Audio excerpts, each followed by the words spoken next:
সাল্লাল্লাহু আলাইহি ওয়াসাল্লাম সম্পর্কে আল্লাহ তাআলা বলেছেন, কুল ইয়া আইয়ুহান নাসু ইন্নী রাসূলুল্লাহি ইলাইকুম জামিআ। হে নবী, আপনি বলুন, হে মানব গোষ্ঠী, আমি আল্লাহর পক্ষ থেকে তোমাদের সকলের জন্য রাসূল হয়ে এসেছি। সুবহানাল্লাহ। কোন সময়ের জন্য? যখন তিনি এসেছিলেন সেই সময়ের জন্য, নাকি কি বলেন? বুঝতে পারছেন না? নবীজি তিনি পৃথিবীতে এসেছিলেন কিয়ামত পর্যন্ত এই পৃথিবীতে যত মানুষ আসবে সমস্ত মানুষের জন্য আল্লাহ তাআলা তাকে রাসূল করে পাঠিয়েছেন। সুবহানাল্লাহ। এই পৃথিবীতে যদি প্রশ্ন করা হয় মানুষের জন্য সবচাইতে বেশি জরুরি কি জিনিস, তাহলে আপনি কি জবাব দিবেন? এক একজন এক এক রকমের জবাব দিবেন। কেউ বলবেন জরুরি ভাত, কেউ বলবেন রুটি, কেউ বলবেন পানি, কেউ বলবেন বাতাস, কেউ বলবেন অক্সিজেন। কিন্তু মূল জবাব কি? আসল জবাবটা কি? আসল জবাব হচ্ছে এই পৃথিবীতে মানুষের জন্য সব থেকে বেশি জরুরত হচ্ছে রিসালাত, নবুয়ত। কারণ আল্লাহ তাআলা আমাদেরকে সৃষ্টি করেছেন কোন পথে চললে পরে আমরা আল্লাহর নৈকট্য লাভ করতে পারবো। আমরা যে পৃথিবীতে এসেছি, আমাদের কি পৃথিবীতে চিরকাল থাকবো না আমাদেরকে যেতে হবে? জবাব দেন। কার কাছে ফিরে যেতে হবে? সেই যে আল্লাহর কাছে ফিরে যেতে হবে, সেজন্য আল্লাহ রব্বুল আলামিন আমাদেরকে অন্ধকারে ছেড়ে দেননি, আমাদের জন্য পথের দিশা দিয়েছেন। আর সেজন্য তিনি নবী পাঠিয়েছেন।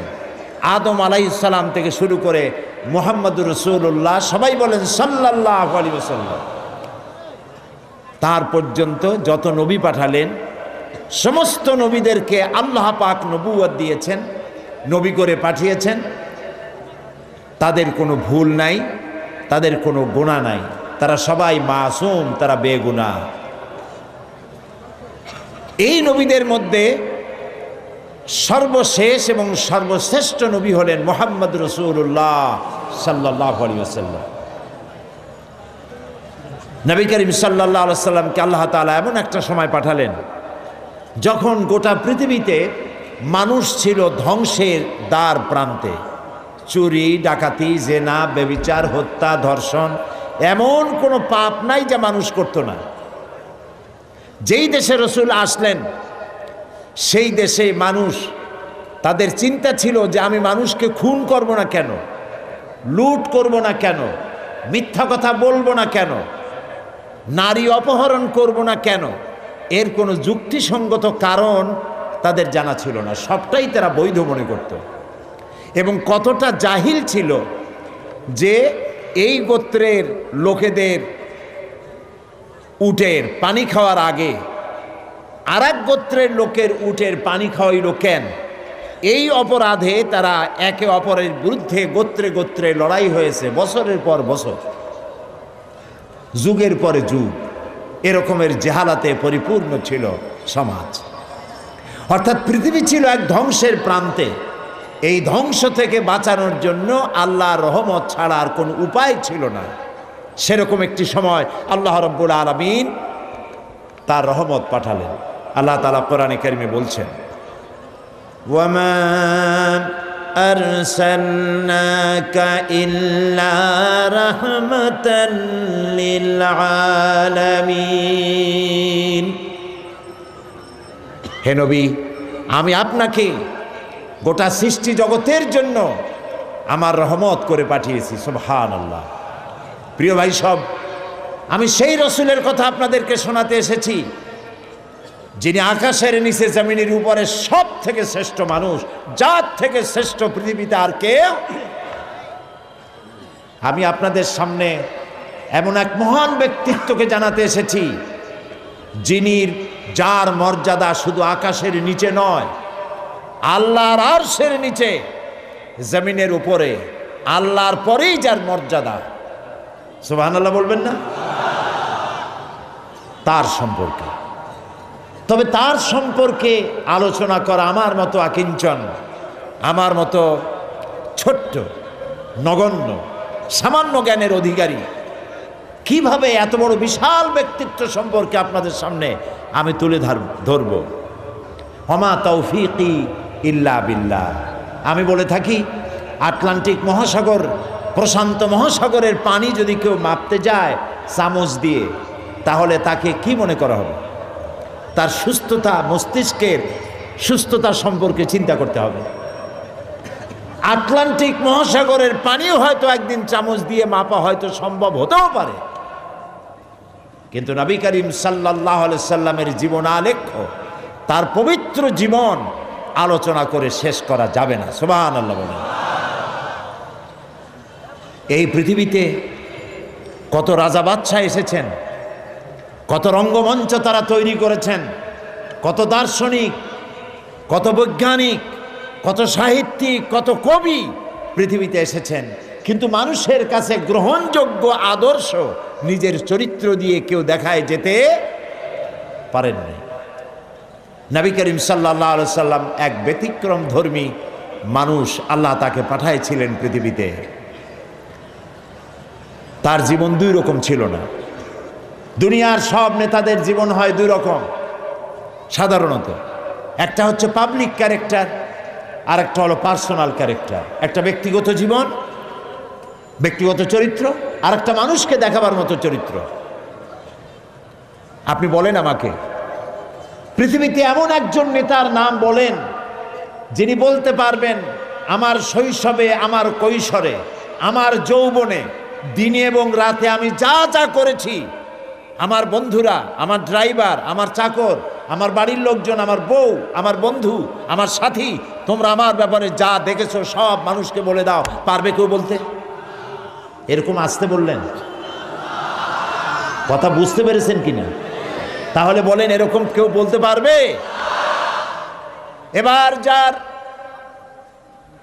সিরাত জানার জন্যে, পবিত্র জীবন জানার জন্য, আরামকে হারাম করে মাঠের ভিতরে বিনা বিছানায় যারা বসেছেন, যার জীবনকে জানার জন্য, তার সম্পর্কে শোনাই। আল্লাহর নবী বলেছেন, ও আমার সাহাবীরা, ও আমার স্ত্রীরা, দিনের আলোতে, রাতের আধারে আমার ব্যাপারে যা জেনেছো আর যা দেখেছো সবগুলো খুলে খুলে মানুষের সামনে বলে দাও। রাসূলের জীবন ছিল সূর্যের মতো দীপ্তমান, যেখানে কোনো কালিমা নাই। অন্ধ সূর্যের আলো অনুভব করতে পারে, ঠিক না? সমস্ত মানুষ তার জীবন সম্পর্কে ওয়াকিবহাল। পৃথিবীতে কেউ নাই রাসূলের চরিত্রে কোনো দাগ লাগানোর কোনো কথা বলতে পারে। সুবহানাল্লাহ বলতে ইচ্ছে করে না? আপনারা যে বসে আছেন এখানে, প্রত্যেকটা মুহূর্ত আপনার আমলনামায় নেকি লেখা হচ্ছে। কারণ জিক্রে ইলাহি যেমন ইবাদত, আল্লাহর জিকির করা কি বলেন না কেন? আল্লাহর জিকির যেমন ইবাদত, জিক্রে ইলাহি যেমন ইবাদত, জিক্রে হাবিবও তেমন ইবাদত। আমরা রাসূলকে স্মরণ করছি, তার আলোচনা করছি। কি মহান ব্যক্তিত্ব, যার জীবনে দুই রকমের কোনো কিছু নাই, সব স্পষ্ট। আল ওয়াদুহু ওয়াস সারাহা, একদম দিবালোকের মতো স্পষ্ট, কোনো বক্রতা নাই। কাফেরেরা চিন্তা করত যে এই লোকটা হইল কেমনে, এভাবে কেমনে হলো? শৈশব, কৈশোর, যৌবন কাটালেন তিনি এই সমাজের মধ্যে, কিন্তু মিথ্যা কথা বলেন না। মিথ্যা ছাড়া সমাজ চলে না, মদ ছাড়া মুহূর্ত চলে না। মদের অন্তত 100 প্রকার নাম ছিল তাদের। মদ খাইতে খাইতে শেষ পর্যন্ত মদের গ্লাস আর জগ বুকে জড়াই ধরে চিত হয়ে পড়ে থাকতেন। এরকম একটি সমাজে তিনি বড় হলেন। মদের গ্লাস তিনি টাচ করেছেন, হাত দিয়ে ধরে দেখেছেন, জীবনের শত্রুরাও বলতে পারবে না কেমনে হইল। তিনি যখন কোরআন শরীফ পড়তেন, কাফেরেরা মনে করত যে লোকটা কোনোদিন কোনো কবির সাথে বসে নাই, ওঠে নাই, সাহিত্যিকদের সাথে আনাগোনা ছিল না। এই যে মিলায় মিলায় বলে, নিশ্চয়ই কবি হয়ে গেছে, তলে তলে কবি হয়ে গেছে। নবী করিম সাল্লাল্লাহু আলাইহি সাল্লাম সম্পর্কে যখন যে কথা এসেছে, জবাব রসুলের দেওয়া লাগে নাই, জবাব দিয়েছেন কে? রসুলকে এক পর্যায়ে মজনুন বলা হয়েছে। মানে কি? পাগল বলা হয়েছে। রসুলকে পাগল বলা হয়েছে, রসুল জবাব দেন নাই। কারণ রসুলকে যদি পাগল বলা হয় তাতে রসুলের তো অসুবিধা নাই। এ আঘাত লাগে আল্লাহর, আঘাত লাগে আল্লাহ তাআলার অস্তিত্বের উপরে। আল্লাহ রাব্বুল আলামিন সঙ্গে সঙ্গে জবাব দিয়ে দিলেন। আল্লাহ রাব্বুল আলামিন বলেন, ওয়ামা সাহিবুকুম বিমাজনুন, তোমাদের সাথী পাগল নন। মুহাম্মদ সাল্লাল্লাহু আলাইহি ওয়াসাল্লাম পাগল নন তা বললেন না, বললেন তোমাদের সাথী পাগল না। তোমরাই তো সাথে ছিলা, একসঙ্গে খেলাধুলা করেছো, ওঠা বসা করেছো। তার জীবন যৌবন চোখের সামনে, পাগলামির কি দেখলে তার মধ্যে? নবী করিম সাল্লাল্লাহু আলাইহি ওয়াসাল্লামকে যখন কবি বলা হলো, আল্লাহ তাআলা প্রতিবাদ করলেন। আল্লাহ তাআলা বললেন, ওয়ামা আল্লামনাহু আশ-শি'রা ওয়ামা ইয়ানবাগী লাহু। আল্লাহ তাআলা বলেন, আমার নবীকে আমি কবিতা শিখাই নাই, আর কবিত্ব আমার নবীর জন্য শোভনীয় নয়। আমার নবীরে আমি কবিতা শিখাই নাই, আর কবিতা আমার নবীর জন্য শোভনীয় নয়। এই যে কি কথা! কবিতা নবীর জন্য শোভনীয় নয়। কারণ হলো কবিরা অনেক সুন্দর সুন্দর কবিতা লিখতে পারেন, মানুষের মধ্যে উত্তেজনা, টেনশন, রোমান্স পয়দা করতে পারেন, কিন্তু কোনো সিদ্ধান্ত দিতে পারেন না। কবিরা পৃথিবীতে মানুষকে এমন কোনো আদর্শ কবিত্বের মাধ্যমে শিক্ষা দিতে পেরেছেন, হোমার থেকে শুরু করে আজ পর্যন্ত এরকম কবি দেখা যায়নি।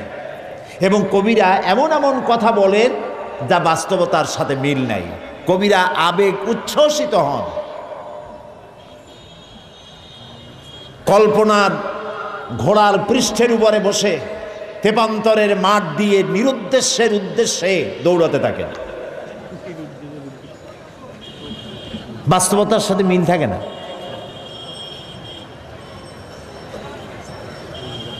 যেমন আমি একটু দেখাই, দৃষ্টান্ত দিলে বুঝতে সুবিধা। কি বলেন? আমাদের জাতীয় কবি কাজী নজরুল ইসলাম, আমি তার জন্য দোয়া করি, সব সময় মনে আসলেই দোয়া করি। আল্লাহ তাআলা তার দোয়াটা কেমনি কবুল করলেন দেখলেন? তিনি বলেছিলেন, মসজিদেরই পাশে আমার কবর দিও ভাই, যেন সকাল সন্ধে মুয়াজ্জিনের আজান শুনতে পাই। দোয়া কবুল হয়েছে? তাও কথা কয় না লোকেরা।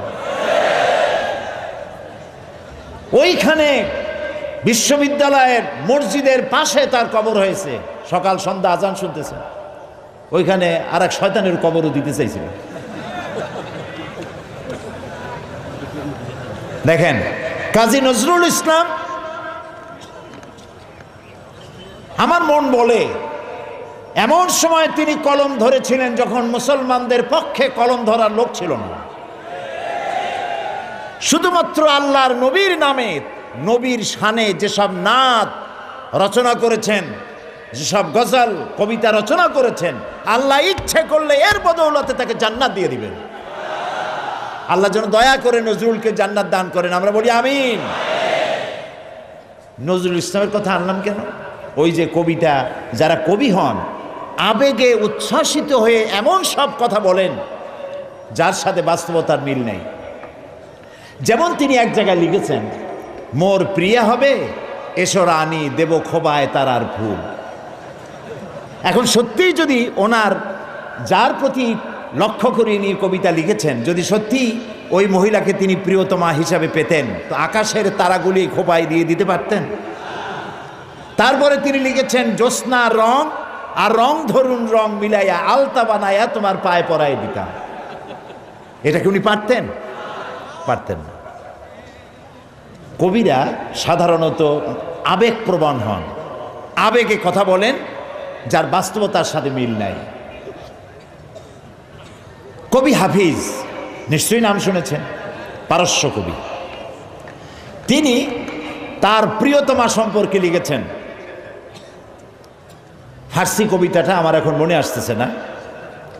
কবিতার অর্থ হচ্ছে যে আমার প্রিয়তমার লাল গালের উপরে যে কালো তিলটি আছে, একটি লাভ স্পট, এই প্রিয়তমার লাল গালের কালো তিলটি যদি আমি লাভ করতে পারি, আমি পাই, তাহলে সামারকান্দ এবং বুখারা আমি আমার প্রিয়তমার জন্য উৎসর্গ করে দিতে পারি। সামারকান্দ এবং বুখারার বাদশা ছিলেন তৈমুর লং।